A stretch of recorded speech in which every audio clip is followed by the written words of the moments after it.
day in not only Black history but American history. This year that we've been here, under President Trump, the Lord has been so gracious to us, and He's been faithful, and the President has been a tremendous leader in his work ethic, his heart for people. And when he says America first, he really does mean America first. Yeah. And to be able to stand on the shoulders of Dr. Ben Carson and for the President to trust Dr. Carson at his word is truly humbling for me. And so to stand now as the servant leader and the Secretary of HUD, I'm grateful to the Lord. I'm grateful to the President and Dr. Carson. And I promise you we will continue to do good work and to make not just housing affordable and everybody achieve the American dream, but really to bring transformation. And so that those that are in our country who depend on subsidies and this, that, and the other will get off of that and live a life of self-sustainability. So God bless y'all.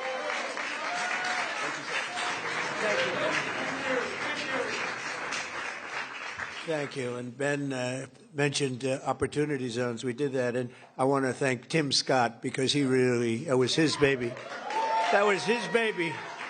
And he did a great job with it. We appreciate it. And again, Candy, thank you very much for being here. Special woman. Ben's getting the Presidential Medal of Freedom. That's the biggest, it's the highest award you can have outside of the Congressional Medal of Honor. But it's better because, a lot of people get the Congressional Medal of Honor. They're not around. You get them, they're not around. Whereas we don't have to go that far, generally speaking. But it's the highest award, civilian. And then you have the matching is the Congressional Medal of Honor, both tremendous. So, Ben, I'll be seeing you back here pretty soon, I think, and you're going to get the award. You'll probably fill up this room. I said, we'll do it in the Oval Office. He said, sir, it's not big enough. I said, what? So we're going to do it right here, okay? And we love it. I'd like to also thank Senior Counsel to the Assistant Attorney General. He's a fantastic man. He's been my friend for a long time, Leo Terrell. There's no better. We have time, right? Do we have time? Yes? Anybody have to go? Come on up here, Leo. Get up here. This guy, he says it like it is. I like Leo. Come here, Leo. Look at you. Spry. 2.0.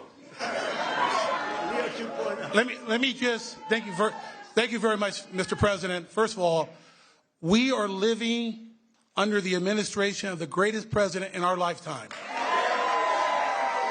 And we have the hottest country in our lifetime. And I want to make sure the mainstream media knows this because you represent the people who basically counter what the mainstream media has done. President Trump was the president who fully funded historically Black colleges and universities. President Trump took the lead and performed criminal justice reform. President Trump made sure that we had opportunity zones. Let me close by saying this. This country is at a crossroads, and we have the right president at the right time. And if you want school choice, like I know you do, President Trump wants it. If you want a law and order society and secure border, President Trump wants that. And more importantly, I say this because this is the greatest country on the planet. American citizens should decide American election. Vote for the SAVE Act. Thank you. Leo 2.0. We love Leo. Thank you, Leo. That was very good. Yeah, 4 more years.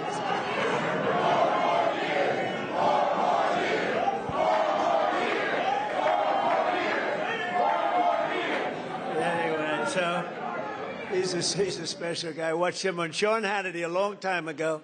He used to be a Democrat, Leo was a Democrat. That's a long time ago, right? Can you imagine you were a Democrat? I can't imagine it. You'd see him with Leo 2.0 up in the hat. We love him. He's a great man, actually. General Counsel for the Department of War, Earl Matthews. That's a big deal. Thank you, Earl. Thank you very much. I see Johnny over there with a great book. How's the book doing? Good? What a great person you are. Great book. White House pardon czar. This is a big job. This is a big job. Alice Johnson. Alice? Where's Alice? What a sweetheart. I met Alice, and she was incarcerated for what some people would say today is not even a fine, right, Alice? It's not even a fine. And I said, how long has she been in jail? 22 years. I said, 22 years. And right, Alice? And come on up here, Alice. Come on up. I said, 22 years, and she was on a phone call. This was over a phone call. I know about fake phone calls too, Alice, you know, remember? They tried to get me in a fake phone call. But Alice was in jail for like 22 years. I said, how many years does she have left? 28. I said, 28 years left. And I said it, and I mean, she admitted she made a little mistake, but it was not the kind of a mistake that you serve 50 years in jail for. Like maybe a couple of months, maybe less than that. And I said, this is the most unfair. And then when I met her, I fell in love. I found my wife was very upset with it. Our great First Lady did not like that, Scott. She didn't like it, but Alice is great. And say a couple of words. It was so ridiculous. 22 years, she had 28 left. And I said, let's get her the hell out. And we got her out. We did a commute. And then when I got to know her, she was so high quality. I said, full pardon. So she's cleaner than anybody in this room, even than my friend right here. She's cleaner. Because of that, she's cleaner than anybody in this room. Thank you, Mr. President. The feeling was mutual. I fell in love with this man, with his heart for this country, with his heart to really bring America back to the form of greatness that it deserved. And that's exactly what he has done. My story is truly a Joseph story. This president right here, President Donald Trump, brought me from the prison pit to the White House. Only in America could there be a story like my story. And President Trump is the only president who would have had the courage to bring someone like me, someone who received a second chance, but who knows more than someone who has sit among the captives, than someone who has been in captivity themselves. I did not get comfortable in my own freedom, but I went back. As Harriet Tubman said she did, she went back to draw many others into freedom. And President Trump has listened to those recommendations. There's so much more to come, because when you see me, you see a miracle. You see hope. You see second chances. And you see someone who is willing to roll up their sleeves and do the work, do the hard work to help individuals gain their freedom. President Trump did something historic in his first term. He signed the First Step Act into law. And for that, over 40,000, and that number is low, over 40,000 individuals have come home to their families early. And you know, many of those were Black Americans who had no hope. This president right here, as you look out upon this sea of Black Americans, this president hears you. This president cares for you. Don't let anyone tell you that this president right here, Donald Trump, is not for Black America, because he is. I'm standing here today as a testament to how he feels about Black Americans. There has never been a position like this. I don't know if there ever will be before. But I worked with him in his first term, and I'm proud to now officially have the title to make it happen. Let's get real with the realness. Let's get behind President Trump, who truly has turned our nation around and made us the envy of every country in the world. Thank you, Mr. President, and thank you, God, for recognizing and raising up this man to be the leader of the free world. I love you.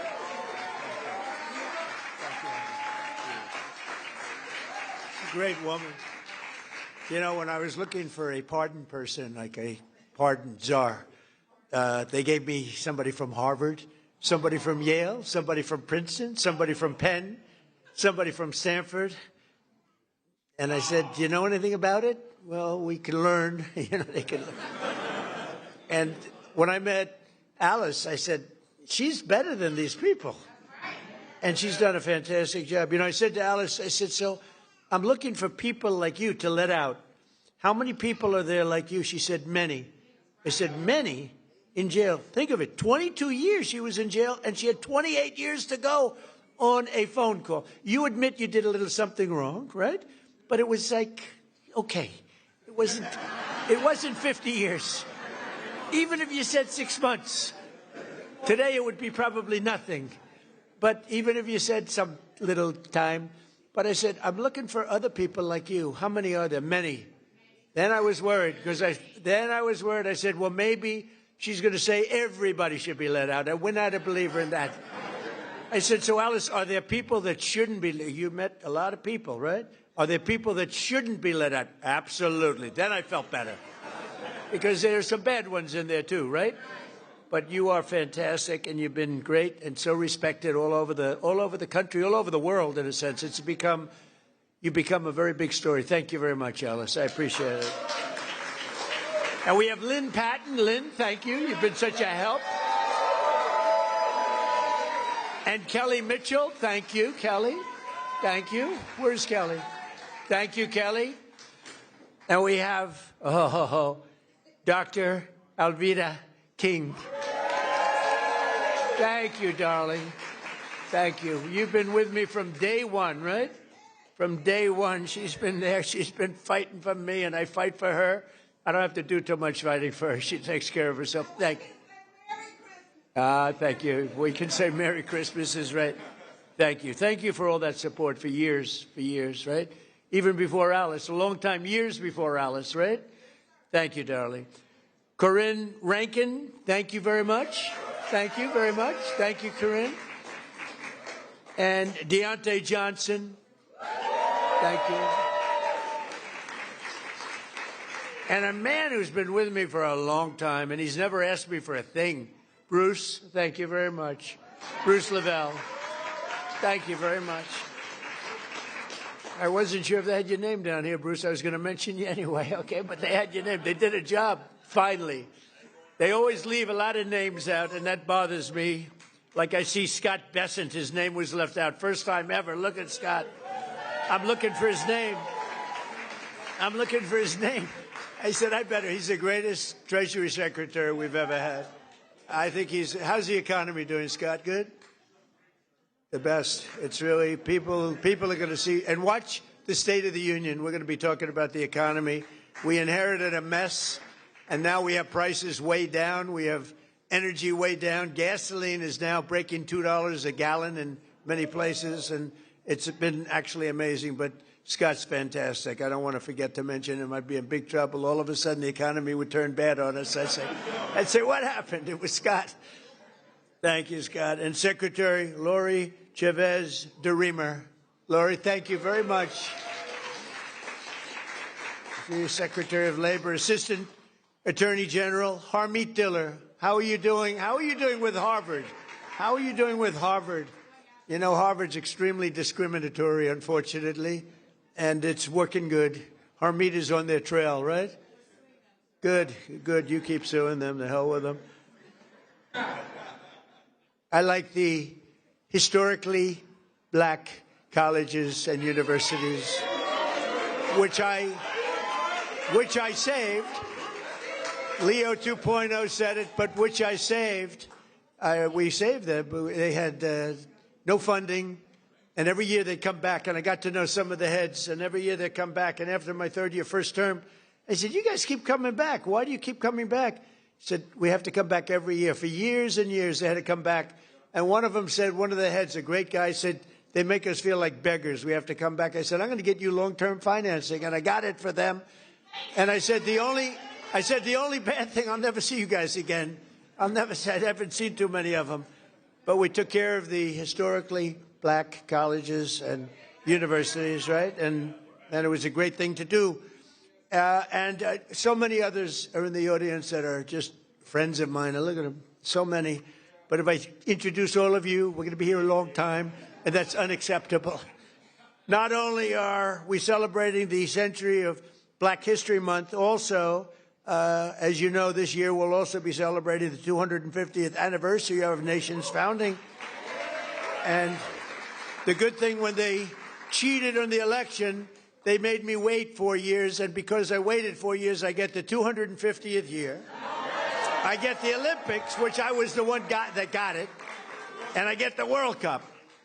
So I got the World Cup, and I said, you know, it's too bad, before all this nonsense took place, I said, it's too bad. I got the World Cup to come here. Johnny, another Johnny, we got the World Cup. It was fantastic, the head of it, one of the great people. And I said, the only bad part is I won't be in office because my 4 years will be up. This would have been the more traditional route. And then they cheated on the election, and I said, now we won by so much. We won by millions of votes, but they cheated. It was during a COVID period, and they cheated. And we did it again, and we made it too big to rig, too big to rig. And by doing that, I ended up getting the Olympics. Because we were responsible for both of them. And we're going to have a great year, but we're going to have a great 3 years. We're going to have hopefully we're going to have a great century, because that's ultimately what it is. We'll get it started. But as we honor America's 250, and I can't say that I got the 250. I tried doing that a couple of times, Bruce. I said, I got the Olympics, I got the World Cup, and I got the 250th year. They said, you didn't do that. I said, you're right about that. I didn't do 250. We happened to be here at the right time. That's all that was. But we thank God for the strength and courage and grit and devotion of black Americans who have helped make America the most powerful country in the history of the world we now have. And you saw that with our attack a few weeks ago on Venezuela. We have the greatest military in the world. We make the greatest equipment in the world. There's nobody even close. Nearly 10,000 African Americans fought for the patriot cause in the Revolutionary War. Did you know that? 10,000, and it's actually a number I've heard higher than that, helping secure our independence in every generation since, from the Buffalo Soldiers to the Tuskegee Airmen. Black Americans have stepped forward to defend the flag and to defend our country like few others, really, like few others. And you've never really been given the recognition that you should get for that. You know that, Ben? I don't think a lot of people have given the kind of recognition, but everyone knows all about the Tuskegee Airmen. They were great and amazing. The Buffalo Soldiers. Do you know the Buffalo Soldiers? Good stuff, right? From jazz to the blues. That you do get recognition for. Jazz, the blues, from rock and roll to rap. Black artists like Chuck Berry, Muddy Waters. How about Nicki Minaj? Do we love Nicki Minaj? Right? I love Nicki Minaj. She was here a couple of weeks ago. She's so beautiful. Her skin's so beautiful. I said, Nicki is so beautiful. Her nails are like that long. I said, Nicki, are they real? She said, she didn't want to get into that. But she was so beautiful and so great. And she gets it, you know, more importantly, frankly, she gets it. But black leaders from Frederick Douglass to Martin Luther King, right? Little relative over here, have made our country freer, and really what they've really done is made life more just. And black athletes have inspired billions around the globe, from Sugar Ray Robinson, Sugar Ray Leonard also, by the way, great, what a great fighter. Muhammad Ali, who was a friend of mine. I put a picture of myself and Muhammad. It was another piece of work. You talk about a piece of work. But he could fight, couldn't he, huh? Mike Tyson, boy, I tell you, Mike has been loyal to me. Whenever they come out, they say, Trump's a racist. You know, it's like a statement. Trump's a racist. Mike Tyson goes, he's not a racist. He's my friend. He's been there from the beginning, good times and bad. But Mike Tyson's a great guy, and he was so loyal, always been loyal. And Herschel Walker, speaking about loyal, how good a football player was Herschel? Herschel Walker, and now he's ambassador to the Bahamas. I don't know, Bahamas, Bermuda, is he Bahamas, whatever. It's nice, a nice place. You'd like that, Bruce, wouldn't you? Bruce wants it. And a guy I became really, he liked Trump, Jim Brown. He was tough. He'd come in, he was very silent. He was silent but deadly. He'd come in and he'd look at people, and if he didn't like them, he'd just look at me and he'd go, no good. He wanted to rip their heart out. I would say there can't be a greater football player than Jim Brown. By the way, Lawrence Taylor, great friend. The great Lawrence Taylor, the greatest defensive player probably in the history of football. He's a great friend of mine. And but I'm longer off the tee than him. You know why? Because I take the club back further. He takes the club back this far, and he hits it 200 yards. When you can do that, you're strong. He is a great guy, I'll tell you that. And all of this is a part of the legacy that we celebrate on July 4th, 2026, because Black History Month is really all about American history.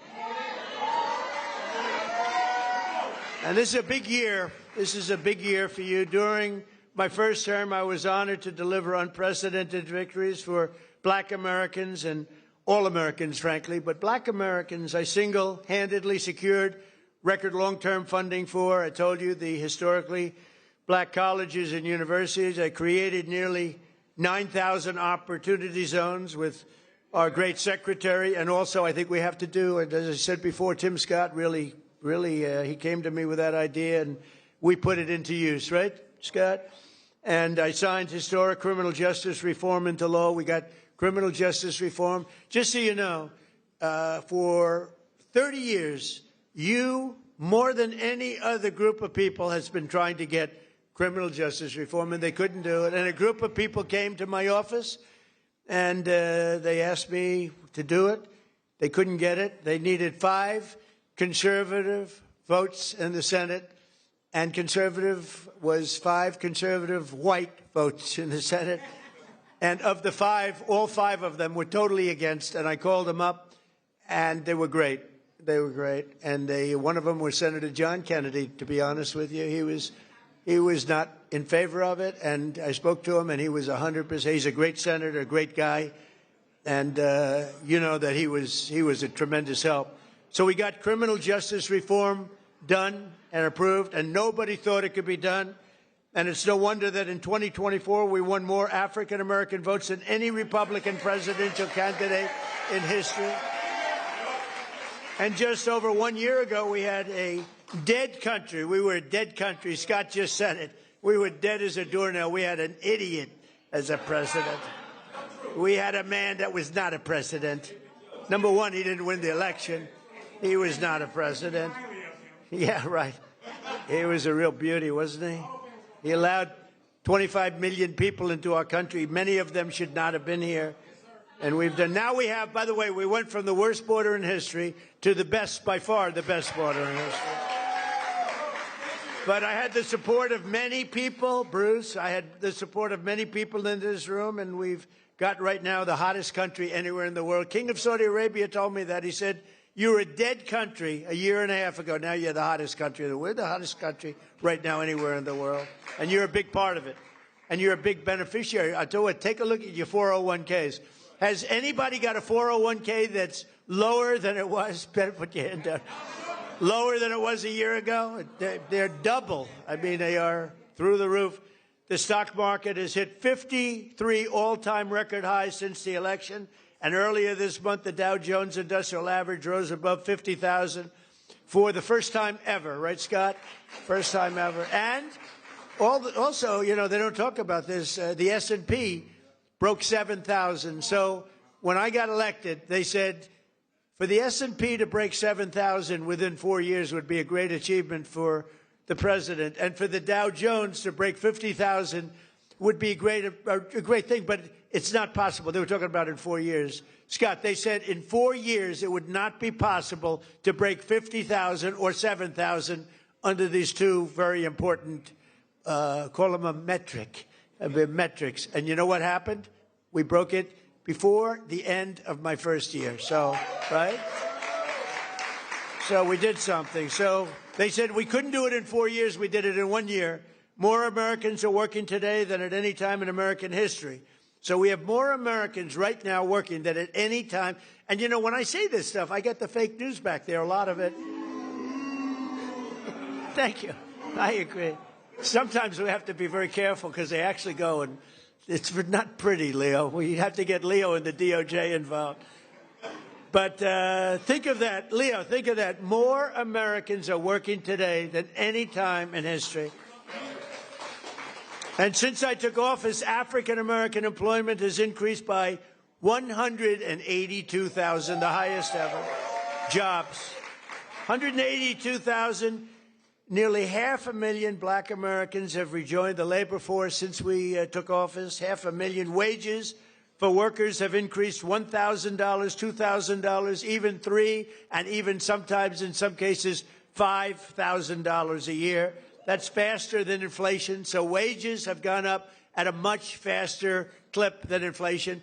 We took over the worst inflation in the history of our country. They say 48 years or 49 years.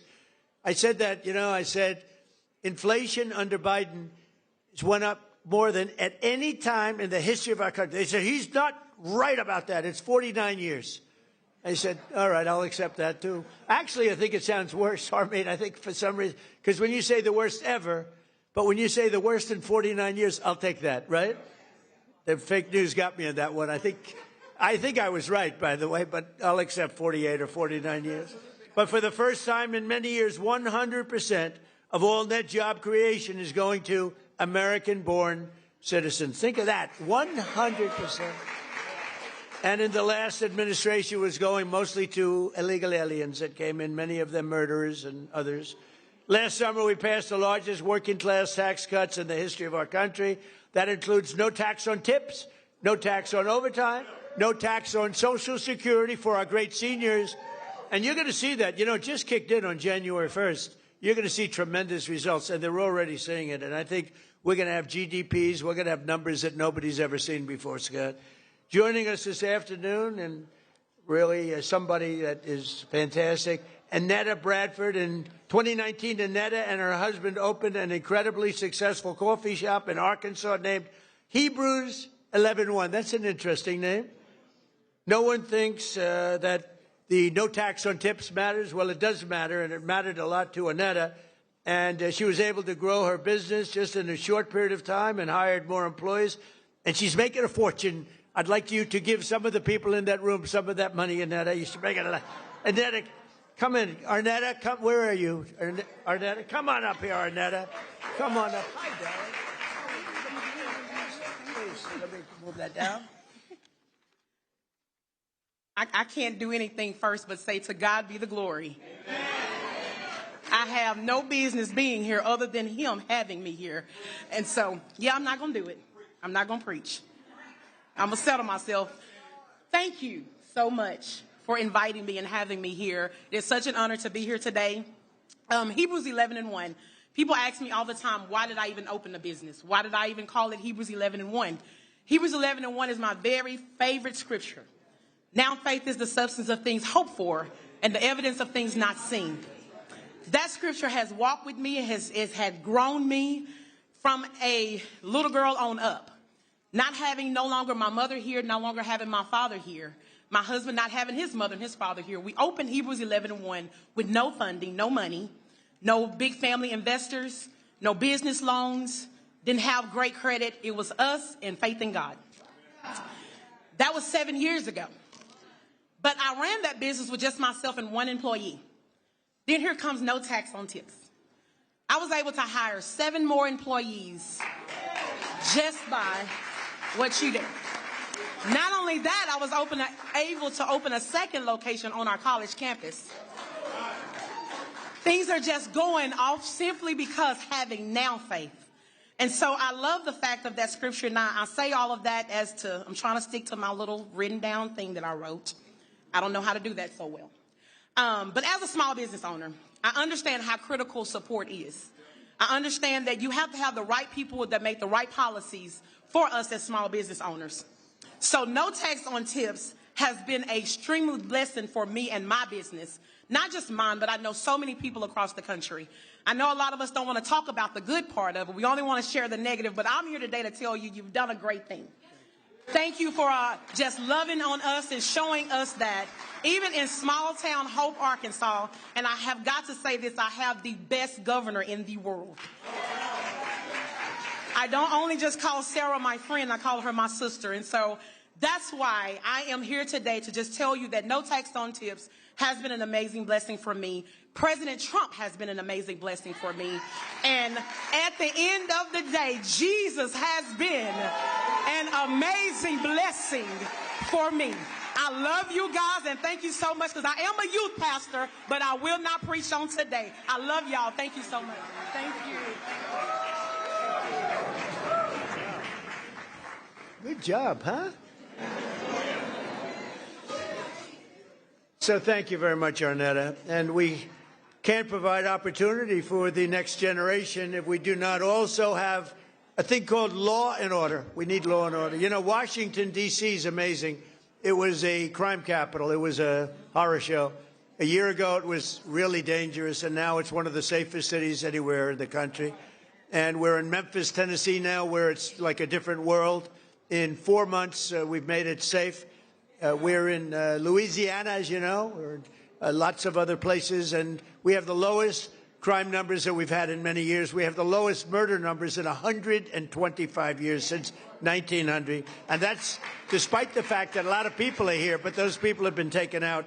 Lots of them have been taken out. That's why we stopped the invasion at the southern border. And just 1 year ago, and think of this, 1 year ago, we had the absolute worst border that we've ever had, and now we have the safest border that we've ever had. So it's going to be really something. 125 years ago, that's before my father was born. I had a wonderful father, but that was before. So we have, murders are down from 125 years. We had the best numbers. When you think about it, that's pretty incredible. And those numbers are made up by Democrats. Can you believe it? They don't want to give me those numbers. They can add a couple of people here and there. But I've also deployed the National Guard to bring back safety to Memphis and to New Orleans and Washington. And the National Guard has been incredible, and people are safe. In the case of Washington, the restaurants were all closing up. People were getting really badly hurt and killed, frankly. Many people killed.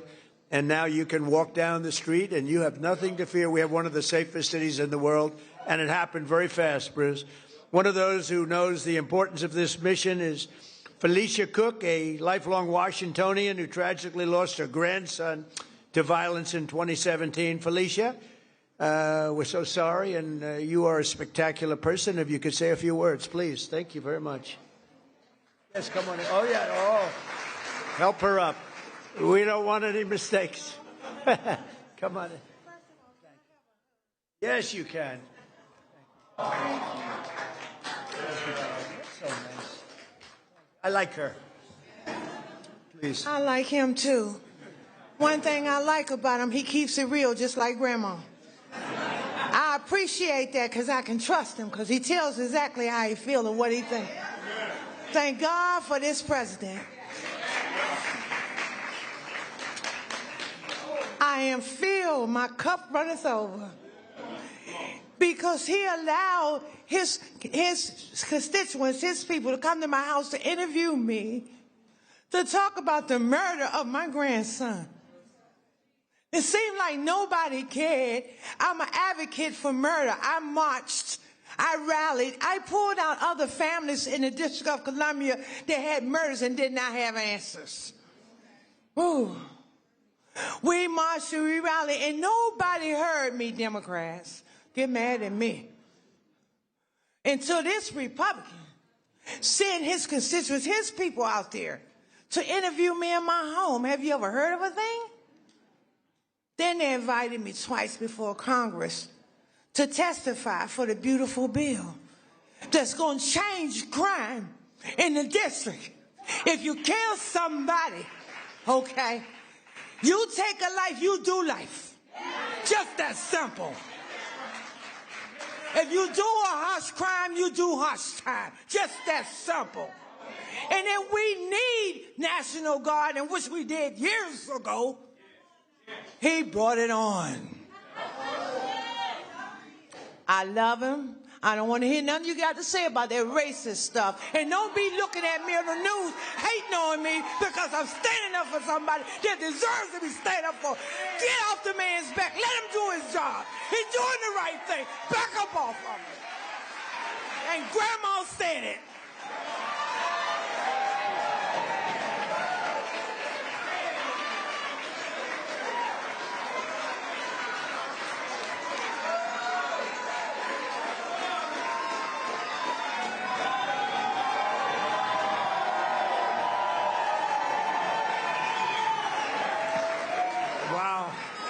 That's pretty good. When is she running for office? Felicia, when are you running for office, please? You have my endorsement. You have my endorsement, Felicia.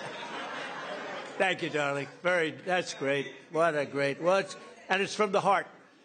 Your little baby, right, was just so horribly taken from you.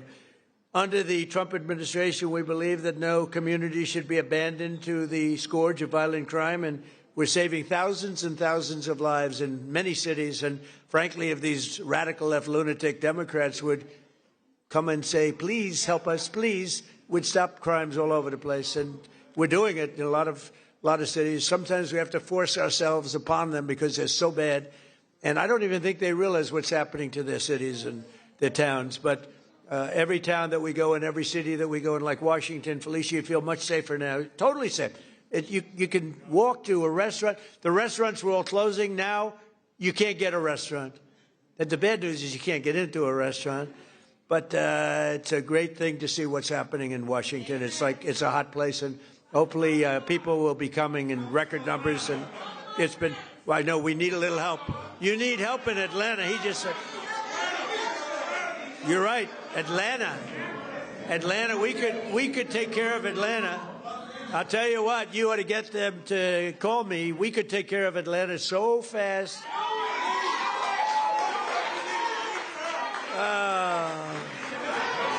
They don't want to call. They don't want to call because they don't want to admit it, and they'll never fix it themselves. Don't forget, we move people out. We don't just go in and, be tough guys. We move people out. We take career criminals and we get them out. We bring them back to the country from where they came. And think of it. 90% of the crime is caused by 2% of the people. Think of it. So when you get the criminals out, you solve a lot of problems. Another way that we're fulfilling our duty to the next generation is the single biggest thing that's happened having to do with schools and education. It's called school choice in our great, big, beautiful bill. Our beautiful bill, which really covers 4 years. We put it all together. That's why we call it the great, big, beautiful bill. This will help millions of African-American children and ensure that no child is condemned to a failing government or a horrible school. And we have a person here who's fantastic on this subject. Greta, would you please come up? Please, Greta, come on up. Thank you. And her beautiful daughter. Thanks, Greta. Thank you very much. God bless you. Happy to meet you, darling. Well, I ditto, to God be the glory. And we're grateful for our president. He's doing some tremendous work. And I want to remind those that don't know that this was prophesied. So you weren't supposed to have the second term when it came about. This is your season. And God said that it was going to be rough the first 2 years and that things were going to happen. But then the last 2 years are going to be great. Well, I hope and so. yes, you're going to do some tremendous things. And so for that, we thank you. On behalf of all the mothers all around the world, I'm from Texas. I live in a zip code that I didn't have an opportunity to have a choice to go to school. And so when I raised my children, I wanted a better opportunity for them. And I'm so grateful to ACE scholarships and all the doors that the president is opening for education. My son was in a school that he didn't have any voice, and he found drugs in school, and he died. And so I'm here today to just show my appreciation for all the moms around the world. We have a choice now. This choice is so important to mothers. I have a child that, because I had a choice, she's in private school. She's thriving. She's thriving.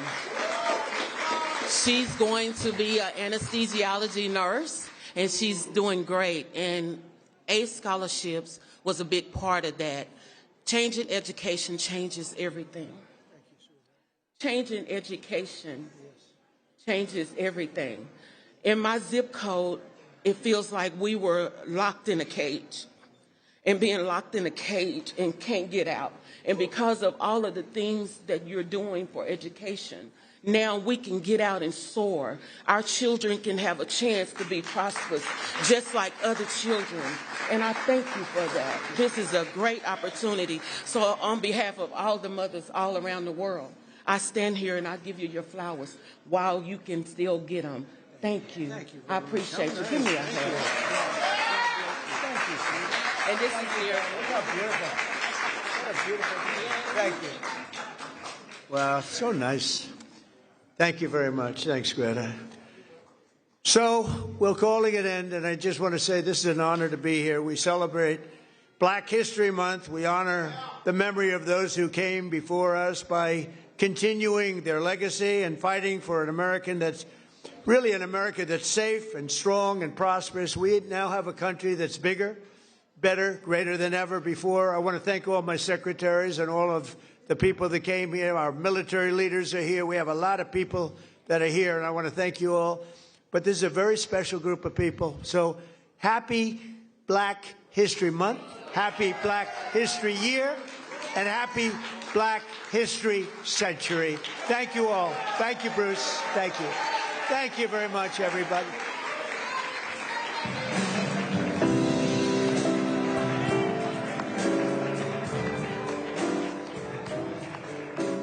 You were just listening to President Trump at the White House hosting a reception celebrating the 100th anniversary of Black History Month.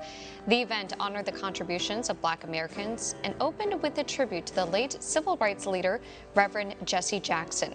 Remarks were also delivered by Dr. Ben Carson, who will soon be awarded the Presidential Medal of Freedom, which is the nation's highest civilian honor.